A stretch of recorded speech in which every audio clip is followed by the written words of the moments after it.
नहीं करते। ये मठ मंदिर कोई जिहादी पैदा नहीं करते। ये मठ मंदिर देश विरोधी गतिविधियों को नहीं संचालित करते। ये मठ मंदिर हजारों वर्षों से भारत की सनातन संस्कृति की रक्षा करते आए हैं, भारत के संस्कारों की रक्षा करते आए हैं, भारत के नैतिक मूल्यों की रक्षा करते आए हैं। पूरा विश्व अगर भारत की तरफ देखता है तो वो है भारतीय संस्कृति, सनातन संस्कृति, वेदों की संस्कृति। वो है हिंदू धर्म, वो है जैन धर्म, वो है बौद्ध धर्म, वो है सिख धर्म। इन 4 धर्मों के लिए दुनिया देखती है। बाकी धर्मों की 56 कंट्रियां, 100 कंट्रियां हैं, उसकी तरफ दुनिया नहीं देखती है। और उसी धर्म की नींव, उसी धर्म की धर्म ध्वजा को तुम कैद करके बैठे हो, ये मैं बर्दाश्त नहीं करूंगा। और तमाम लोगों को यह स्पष्ट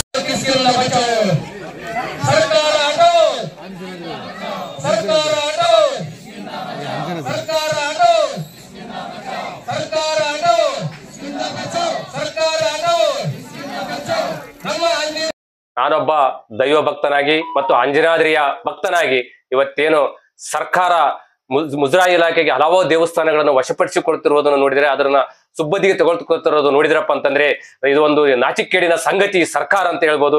ಈ ಬರೇ 34,000 ದೇವಸ್ಥಾನಗಳನ್ನು ತಗೊಳ್ಳೋದಕ್ಕಿಂತ ಹಲವಾರು ದೇವಸ್ಥಾನ, ಪ್ರಾಚ್ಯ ವಸ್ತು ಸಂಗ್ರಹಾಲಯ ಹಲವಾರು ದೇವಸ್ಥಾನಗಳಿವೆ, ಅವನ್ನ ಯಾಕೆ ತಗೊಳ್ತಾ ಇಲ್ಲ? ಕೇವಲ ಬರೀ ಆದಾಯ ಬರತಕ್ಕಂಥ ದೇವಸ್ಥಾನಗಳನ್ನು ತಗೊಳ್ತಾ ಇರೋದು ನೋಡಿದ್ರಪ್ಪ ಅಂದ್ರೆ ನಿಮ್ಮ ಸರ್ಕಾರಗಳು ಭಕ್ತಾದಿಗಳು ನೀಡತಕ್ಕಂಥ ಹಣದಿಂದನೇ ಸರ್ಕಾರ ನಡೆಸಬೇಕಂತ ಇಷ್ಟು ಕೀಳು ಮಟ್ಟದ ಏನು ಸರ್ಕಾರಿಗಳು ಇದೆ, ಸರ್ಕಾರ ಇದೆ. ಇದನ್ನ ಕೂಡಲೇ ಅಂಜನಾದ್ರಿ ಬೆಟ್ಟ ಆಗಿರ್ಬೋದು, ಏನು ಮುಜರಾಯಿ ಇಲಾಖೆ ಎಲ್ಲಾ ದೇವಸ್ಥಾನಗಳನ್ನು ಕೈ ಬಿಡಬೇಕು.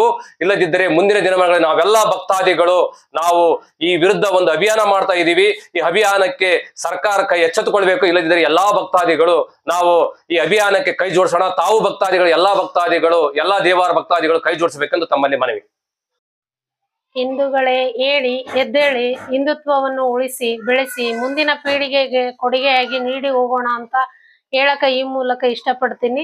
ಹಿಂದುತ್ವವನ್ನು ಇವತ್ತು ದೇವಾಲಯಗಳ ಆದಾಯವನ್ನು ಕೊಳ್ಳೆ ಹೊಡಿತಕ್ಕಂಥ ಸರ್ಕಾರದ ಕೈಯಿಂದ ನಾವು ಹಿಂದೂ ದೇವಸ್ಥಾನಗಳನ್ನು ವಾಪಸ್ಸು ಪಡೆಯುವುದರ ಮೂಲಕ ಈ ಅಂಜನಾದ್ರಿ ಬೆಟ್ಟ ನಮ್ಮದು, ಆಂಜನೇಯ ನಮ್ಮೋನು, ಅಂಜನಾದ್ರಿನ ಉಳಿಸೋಕೆ ಬೆಳೆಸೋಕೆ ನಿಮ್ಮೆಲ್ಲರ ಸಾಥು ನಮ್ಮ ಜೊತೆ ಇರ್ಲಿ ಅಂತ ಹೇಳಿ ಕೈ ಜೋಡಿಸಿರಿ ಅಂತಂದು ಹೇಳಕ್ ಇಷ್ಟಪಡ್ತೀನಿ.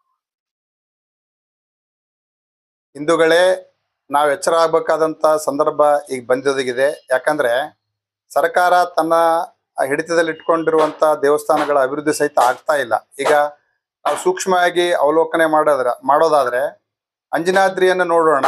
ಅಲ್ಲಿ ಕುಡಿಯೋ ನೀರಿನ ವ್ಯವಸ್ಥೆ, ಶೌಚಾಲಯದ ವ್ಯವಸ್ಥೆ, ಮತ್ತೆ ಅನ್ನಪ್ರಸಾದ ಇವೆಲ್ಲವುಗಳಿಂದ ಅಲ್ಲಿ ಬರುವಂತ ಭಕ್ತರುಗಳೆಲ್ಲ ವಂಚಿತರಾಗ್ತಾ ಇದ್ದಾರೆ. ಹಿಂಗಾಗಿ ನಾವೆಲ್ಲ ಹಿಂದೂಗಳು ಎಚ್ಚರಗೊಂಡು ಎಲ್ಲೆಲ್ಲಿ ಯಾವ್ಯಾವ ದೇವಸ್ಥಾನಗಳ ಬಗ್ಗೆ ನಾವು ನಿಗಾ ವಹಿಸದೇ ಇರೋದ್ರಿಂದ ಸರ್ಕಾರ ಸಹಿತ ಅದರ ಕಡೆಯಿಂದ ನಿರ್ಲಕ್ಷ್ಯ ವಹಿಸ್ತಾ ಇದೆ. ಹಿಂಗಾಗಿ ನಾವೆಲ್ಲರೂ ಎಚ್ಚರಗೊಂಡು ಎಲ್ಲಾ ಹಿಂದೂ ದೇವಾಲಯಗಳ ಅಭಿವೃದ್ಧಿಗಾಗಿ ಪಣ ತೊಡೋಣ.